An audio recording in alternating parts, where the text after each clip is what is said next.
We're in the college baseball postseason, which means it's mock draft season. That's right. Today, first mock draft of the year. Me, Jeff Ellis from LockedOn Guardians. Let's get after it. You are LockedOn MLB Prospects, part of the LockedOn Podcast Network. Your team every day.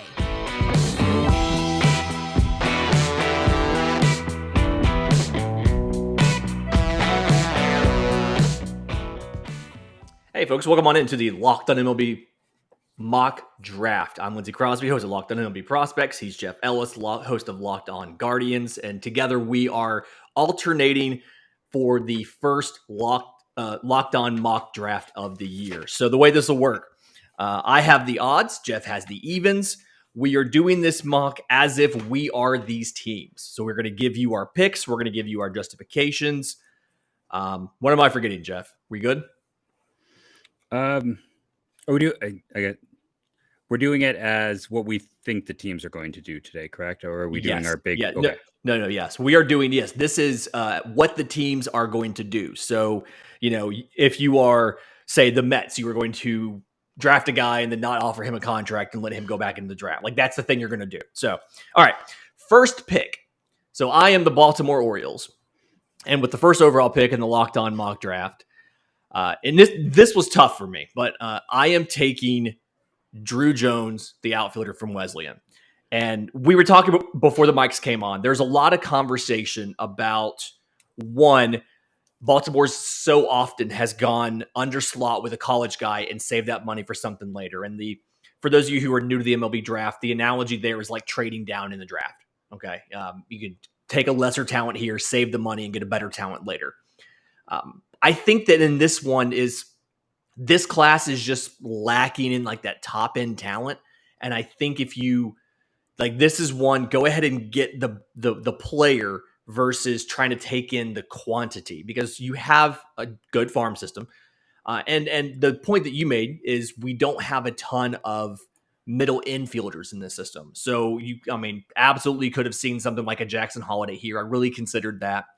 And then it just came down to me. I think that Druw Jones is just has better top end potential here. I think if he develops the way that he's projected, the most optimistic projection is, perennial all-star type player. And that's just something I don't think you can skip over at one. No, yeah, I agree. He's kind of put himself in that top group. And the last time we've really had a guy who was in, head and shoulders, it was athlete. So they when they had top talent, they took top talent. That kind of sleeper guy there. I wonder if it's Jackson Holiday because of the lack of any up the middle talent in that system. Yeah. But I get that. Moving on to the second overall pick, Arizona, outside of the 2020 draft, if you put that one to the side, they have always gone of late ceiling and upside. They have been one of the teams that we see that ceiling and upside with. And you kind of go back to that 2020 draft, and if I'm looking over here at their top prospect list on Fangraphs, you don't see any of those names in there. So it hasn't necessarily worked out for them with that class. So I think they're going to go for ceiling. When you look at this group, I think everyone agrees there's a clear top 6 talent. You selected one, so we have 5 names left. And for me at this point, it comes down to Jackson Holiday and Elijah Green. And Green has the bigger tools. I think most agree. He is the toolsier player, but would they have a preponderance of outfield prospects, but they also took Jordan Lawler a year ago. So going back and forth a little bit on that. But here's the thing. I look at their top prospects, Corbin Carroll, Alec Thomas, Jordan Lawler, athletes. So I'm going to go with Elijah Green here. He was supposed to be the guy in this class, and I don't necessarily think it's a knock on him that he isn't. I think it's just we saw too much of him. It's hard for anyone to carry it as long as he carried it. So for me, I think just knowing Arizona, knowing ceiling is their thing. I think right now the biggest ceiling is Elijah Green. What are your thoughts on that? Is he the big ceiling guy right now as well in your mind? That makes sense to me. And I think it's something where it's like you said, one, it's hard to carry that for the entire draft season. But I get it. And the athletes that they have, they can move a guy if they feel like they have too much at one position. They can move a guy to a different spot on the field. I think it'll work out okay. I like that pick. I think I'm good with that pick. Elijah Green there too. For me, we narrowed down that group of 6, right? And I know that the Rangers, and my listeners have heard this already once before, but like in the first round, I don't worry as much about a position of a guy. I'm not worried about, like, say somebody's going to take Kevin Parada, and if somebody takes Kevin Parada and they have a star catcher prospect already, I'm not worried about that because first round talent kind of overrules a lot of that. So they have a lot of middle infield prospects. They have 2 guys signed to a ton of money to play the middle infield, but I still think for the Texas Rangers, I'm taking Jackson Holliday here. Something where we've seen multiple guys from the organization going out there, getting multiple eyes on him. I think the left-handed swing would fit in nice with the lineup. Great athleticism, good hit tool, good power tool. Jackson Holliday is the pick for me. Yeah, my one thing, all I've heard is high schoolers connected with them.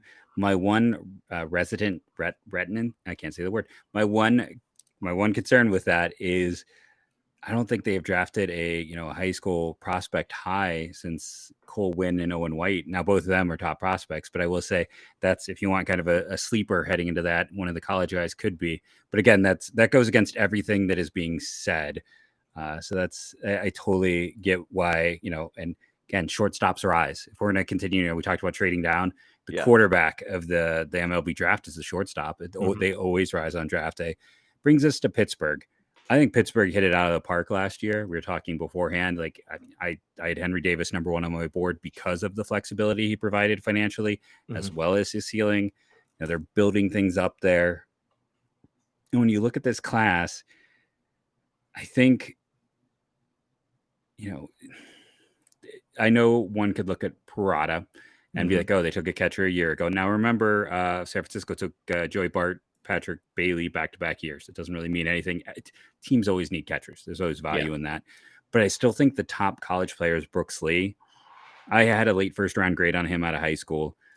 He checks all the boxes. Like, he's got good walk rates, good strikeout rates. He's excellent in terms of his contact skills. Son of a coach, playing for his dad at Cal Poly. Young for the class, I want to say as well. All those little things stand out. Now, he has been beat up from time to time. That's a concern. And yeah, he's a shortstop who's probably going to play third or maybe second.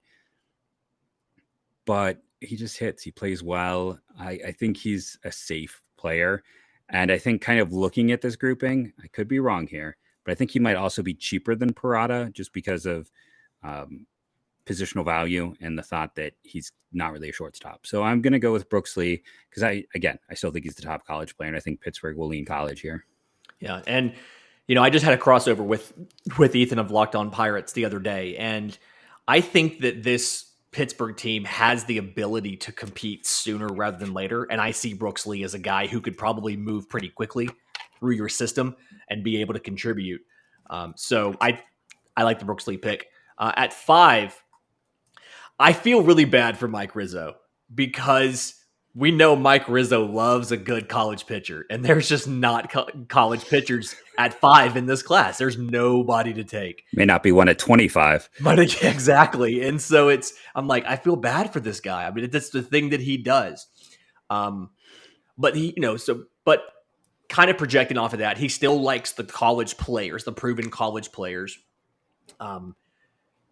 Positional thing is weird here, but I'm going to give him Kevin Parada, the Georgia Tech, the catcher. And this is something, again, first round, I don't necessarily worry too much about doubling up. Obviously, you have Keibert Ruiz there. Plus, I'm not 100% convinced Kevin Parada will end up eventually at catcher. But I think he's something, if he's able to stay back there, you think about a guy who's, 40 homer potential, could hit high 200s, 280, 290. One of the more complete bats in the class. Sleeper, you probably could have gone with a third baseman like a Cam Collier or something, but I think Kevin Parada is probably the pick here. No, I've kind of had that or Lee locked in there. It depends on, how things play out or, it's just kind of, it's there. My one rule with Washington is they like Yeah, well, they like sliding talent, but they're picking 5. So it's hard to say who the sliding talent is in this class when you're picking 5. Miami, speaking of teams that jumped on sliding talent recently, Khalil Watson a year ago. And, I know this year it's been a bit of a slow start for him. It's kind of the knock. But I think they took just the best talent on the board. And when you go back and you look at guys like JJ Bleday, Max Meyer may not have been the top guy on the board, but he's certainly played well enough that I don't think anyone's really debating that. They are a team that isn't afraid to take risks, like with Dax Fulton in that 2020 class. So I think just looking at them, they are picking 6th. It is a 6-player draft. Tamar Johnson may not have a position. He might be a second baseman. He might be a first base. He might be a DH. What we do know is he can hit. Like he is probably more than the other prep players in this class. I think he's the safest bat. Like those other players have more of a defensive ceiling. They have other tools, but I think he has the safest bat. I think he's the one you look at from this prep class. It's going to be surprising if he doesn't work as a hitter. We can debate where he ends up positionally, but just as a hitter, I have no concerns about him. And I think, again, when you're picking 6, unless someone like Baltimore does something crazy, which they have done, you're just sitting back and seeing who's left. Yeah. And it's something where like immense pitching depth there. So they, you have to think, and plus not a great year for pitchers in the first place. So I get it. It makes total sense. I like the pick. I think in that case, you're looking at a guy like flipping around here, the Cubs at 7. I'm probably going to take a Cam Collier. I agree. It's a 6-player draft. If number 6 doesn't go to 6, to take him at 7. It's kind of just falls in your lap. And it's something where, he's for a young player. He's got a lot of tools. Plus hit tool, very good eye at the plate. I see him as probably a 30 home run guy. I think they probably would have taken Tamar Johnson if he was there, but he's not. So take Cam Collier. My comp on the podcast when I released my big board last week was Cabron Hayes. Like that's son of a big league third baseman. That's a good power. One. I think there's some room for that, but I agree. That's exactly who I would have taken there. So I don't have really a coda or anything else to state, except for to move on to my selection, which, I'm sitting here at 8 with the Minnesota Twins. For a second, I forgot I was evens and I was afraid I was the Royals, and I don't want to get into the mind of Drayton Moore. So Minnesota is interesting because they the head of the front office came from the Guardians. They had a very Guardians-like approach, and then they started to shift, and they would take a lot of college talent. Like Royce Lewis was a very Guardians-like pick. Trevor Larnach and Alex Kirilloff, not as much because those were corner guys. And then last corner guy. Yeah, corner guy. And then they took Chase Petty, who was kind of shocking for a team that really is not invested in pitching, let alone prep pitching last year. So I feel like anything's in play with this pick. Just going through, though, like you're connecting the lines and what they've done. You look at Sabato, you look at Brent Rooker, you look at a team, Trevor Larnach. Like one could argue this is a team that loves to draft DHs. And when you got Jackson Berry sitting there, who to some, Jacob Berry, to some, this is a 7-player class, not a 6-player class, but a 7-player class. And he is up there in that group to some people. So as a team that has not been afraid to draft a DH, for a team that has looked at offense first and then everything else second, I think he just makes sense. I think at this point on the board, he fits style, approach, and just general league consensus value. Yeah. And I mean, a guy that I've seen reports talking about 70 hit tool, possibly power, 60 or so. Which if you kind of project out as something like a 300 hitter with 30 home runs. So, that'd be fantastic. I don't necessarily know where he plays, but I don't think they care. I mean, you got corner outfield spots, you got first base, you got DH, they'll find a place to put him. I do get to do the Royals pick here, and I'm very excited about that. But first, today's episode is brought to you by our friends at Rock Auto. There are so many makes and models of cars. It is virtually impossible, Jeff, to figure out for like the local store down the street to have the parts that you need. So you're going to go in there. They're going to ask you all those questions. Hey, like, is this an LX or an EX? Is this a sport package or not? All of that stuff, just for them to tell you, oh yeah, by the way, we don't have the part. We can order it for you. Skip all of that. Save the time. Save the money. Go to rockauto.com. You can save 30%, 50% off of the same part you would buy at a chain store or a car dealership. Because Rock Auto is a family business that has been serving DIYers for over 20 years with reliably low prices for every single customer. So go to rockauto.com right now. See all the parts available for your car or truck and write Locked On in the How Did You Hear About Us box so they know that we sent you. Amazing selection, reliably low prices, and all the parts your car will ever need at rockauto.com. I really have no idea what Dayton Moore is going to do. They're going to take Robert Moore, right? This is going to be like when Kenny Williams drafted Kenny Williams Jr. and gave him an obscene bonus. It's the nepotism. Yeah. No, like I've been telling myself I was not going to do that pick. I was not going to do that. So my thought is like after Franco Mazzucato, I've been kind of leading into the Robbie Snelling of it, but I have no idea there. Outside. I mean, it's what when was the last time they didn't take a pitcher? It's just pitching city there, and they can't develop any of them. So it's almost like a comedy of errors right now with Kansas City.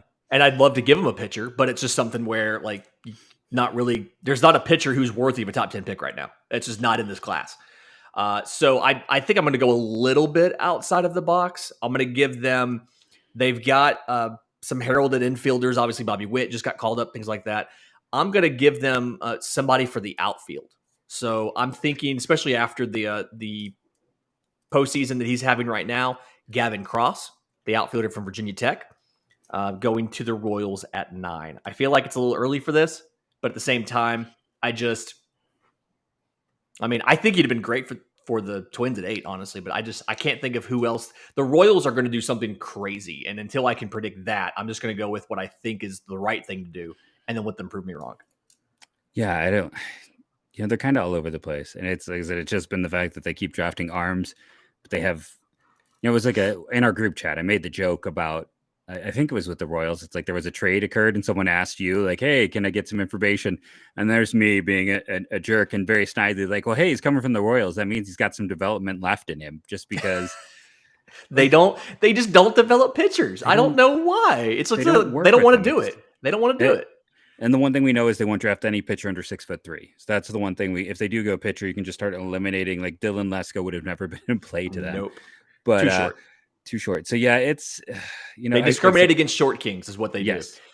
So I which is funny because wasn't Ventura like an undersized guy for them before he unfortunately passed away? Like, wasn't he not a big pitcher? Maybe I'm wrong, but in my mind, I'm thinking he was not the biggest guy. I think he was shorter. Yeah, you're right. You're right. They had success and then they ignore it. But going from one kind of depressing minor leagues on a bad team to a second depressing minor leagues on a bad team, Colorado Rockies, an interesting team for all the wrong reasons. Yeah.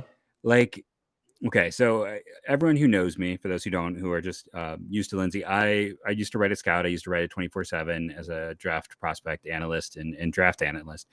And I do a lot of like deep digging. And I sat there and it was something like almost a decade before Zach Veen that they had like last drafted a prep player, but now they've gone, prep players, high ceiling types in back-to-back years. And, Drew Romo, I was kind of surprised when they were able to sign him. I thought I had heard he was going to college, but he's actually turned out to be one of their better recent selections. Yeah.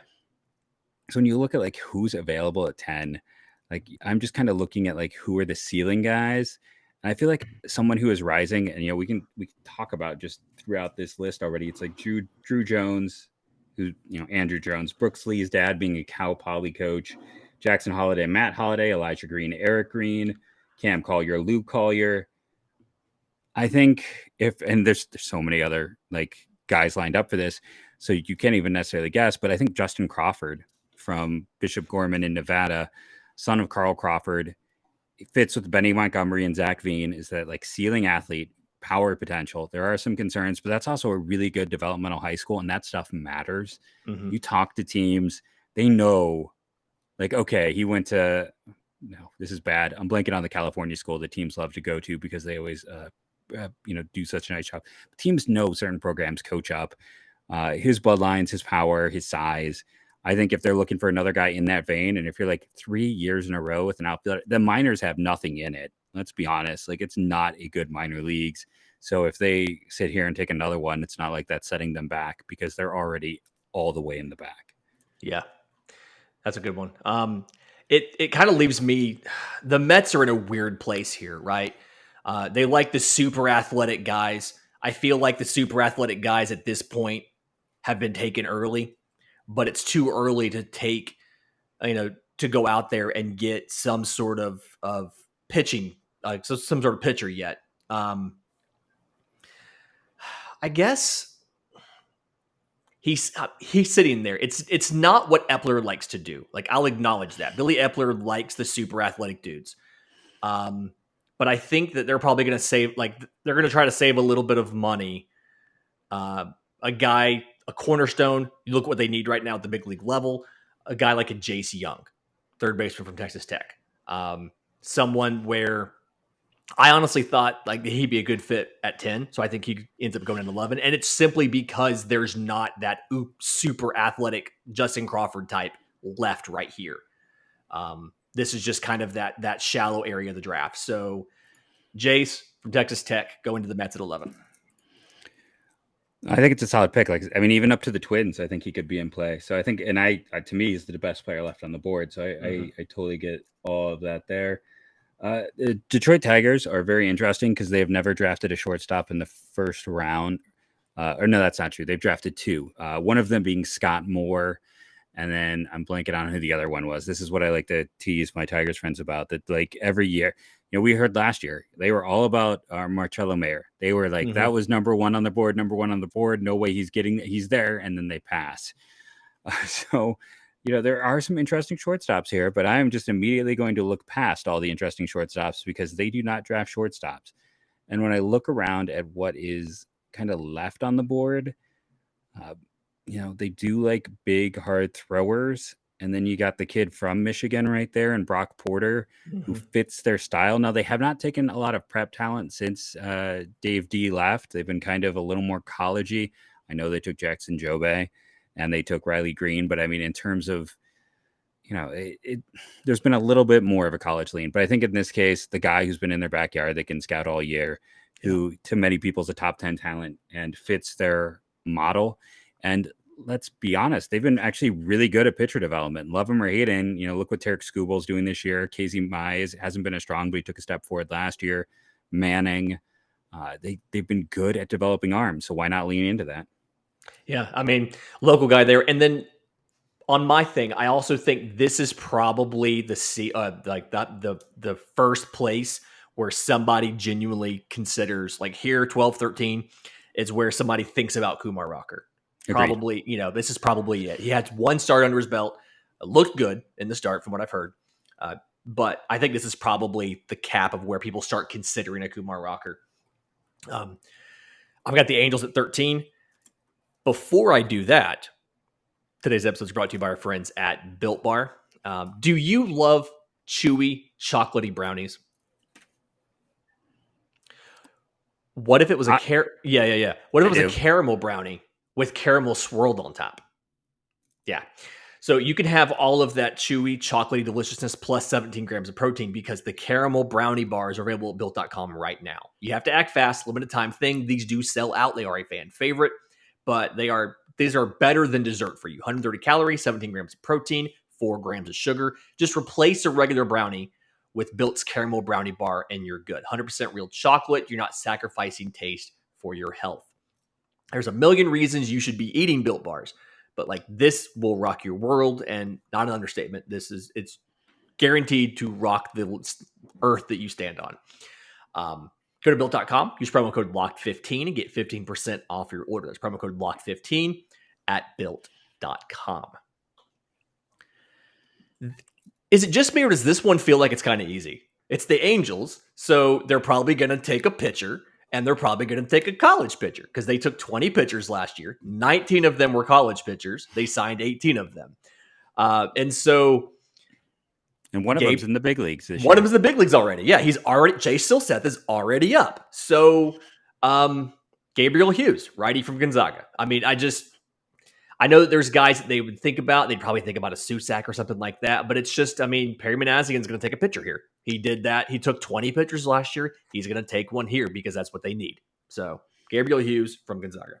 I just want to take a moment and give you credit because I see a lot of people going halfway on the analysis with the Angels and being like, okay, they took a lot of pitchers. Let's give them one of the many prep arms that make sense here. But it's like, no. Exactly what you said. They took 19 out of 20 college pitchers. Yeah. Just want to give you some credit for doing the analysis that I don't see a lot of people doing. So, Thank you. Hey, tip of the cap, because that's something that annoys me when I see it. So I'm just going to point it out when I see someone doing it. It's being a teacher. I'm like, good job. Keep it doing. Positive Positive reinforcement. reinforcement. Yeah. It's what Appreciate that. I preach all the time. But yeah, no. So I think that's something a lot of people are missing when they talk about it. Now, 14, we're back to the Mets. They get rewarded for not giving a guy a contract last year with another pick. I'll say this, though. This is my defense. I LockedOn Guardians. You can see it in the corner here. The Houston Astros saw bad things in Brady Aiken's x-rays and chose not to sign him. That netted them Alex Bregman and Daz Cameron with the money savings they had. That trade then netted them Verlander by having Cameron. So if the medicals are bad, I don't know what it is. Unless I can see the medicals, I don't know. The Guardians then made the mistake of drafting Aiken, and he was out of baseball because it was that bad. So until I can see, I will stand.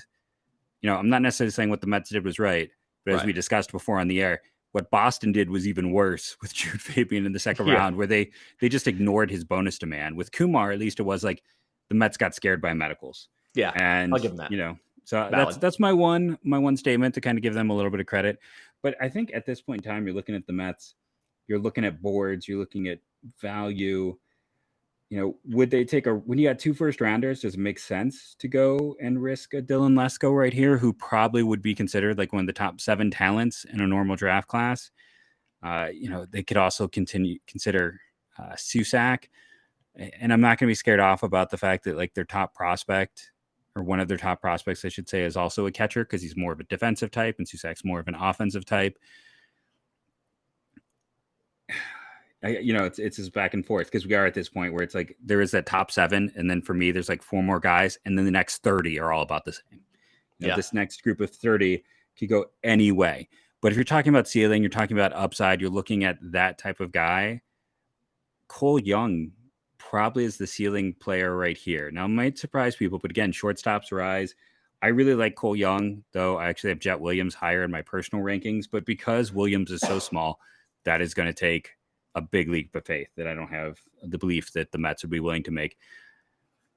Daniel Susac is a really interesting guy playing in an extremely hitter-friendly environment. And I think we have seen so many recent Arizona guys like Kevin Newman, like Scott Kingery, not quite translate. That you can put up big numbers in the desert doesn't always mean the same thing. You can face really bad Pac-12 competition as well. So I think he's getting a little overvalued. I think he might slide a bit more than people are expecting, because I think teams are very knowledgeable about park factors right now. Right. So when you go and you look at Cole Young, the Pennsylvania shortstop, has potential plus power, above average hit, good athlete, can handle the position. Shortstops always rise. Looking at their system, Ronnie Mauricio, I've always viewed as more of a second baseman. Maybe that's just me and my own internal head. Not just you. So they don't. Yeah, and I know Francisco Lindor has the contract that never ends, but shortstops always have trade value, and you can make it work. And with his power ability, if you move in his arm, he could end up playing third in the future. So it'll balance out. But again, for a guy who went and got Joe Adell, who was not afraid of a few negative things and went for ceiling, I think Cole Young makes a lot of sense for ceiling here. I like it. That kind of tracks for me, and no notes. I'm good. Yeah, that works. You explained it pretty well. All right. 15 Padres. AJ Preller has spent a lot of time. Like they like preps. They're not afraid to take a hurt kid. So, and then they like the athlete guy. So I think of Jet Williams. I think of Dylan Lesko here. I think this is a good fit for Lesko. If he doesn't go 14 to the Mets, I like the idea of extra first round pick. We can take the risk. We can double up. Plus, it would give the Mets an actual homegrown pitcher, unlike what they have now. But here at 15, I think the Padres are probably going to do the same thing they've done before. They've got arms. I think they're probably going to go Dylan Lesko. This is something where they're going to recognize the value. They've not been afraid to do this before, to take a hurt pitcher, let him rehab. And then you have a guy, he just fits in as a prep pitcher, just like they took Mackenzie Gore as a prep pitcher, Ryan Weathers, Justin Lang. Like, he fits in with that. So I think this is where Dylan Lesko falls to, and he stops falling here. No, I could see that. I think this is also like one of the good prime places for Kumar Rocker's name as well. True. That's my only side note. My other question is, do we do a cliffhanger for the Guardians fans and stop here and then do the first pick for next time? Of course we do. That's got to be the way to do it. To Guardians fans who listened to this whole time, thank you. It is, good draft coverage. I will be fair, and in the title say that we're only going to 15 in the first half, so nobody gets too mad at me. But yeah, I think it's a good time for a cliffhanger. And while we didn't talk about any Ohio kids here, we might talk about an Ohio kid in the second half of this mock. You'll have to listen, and see if Uniontown, if Miller breaks in here or not. Look at that cliffhanger. Jeff, where can folks go to find you and all of your stuff and your pod? You can find me at LockedOn Guardians, wherever you find LockedOn Guardians. And then my Twitter is at Jeff MLB Draft, based on my previous job as a draft and prospect writer. I'm on Twitter at Crosby Baseball. My show Locked On MLB Prospects is available wherever you get your podcasts and on YouTube. And we will finish this draft tomorrow.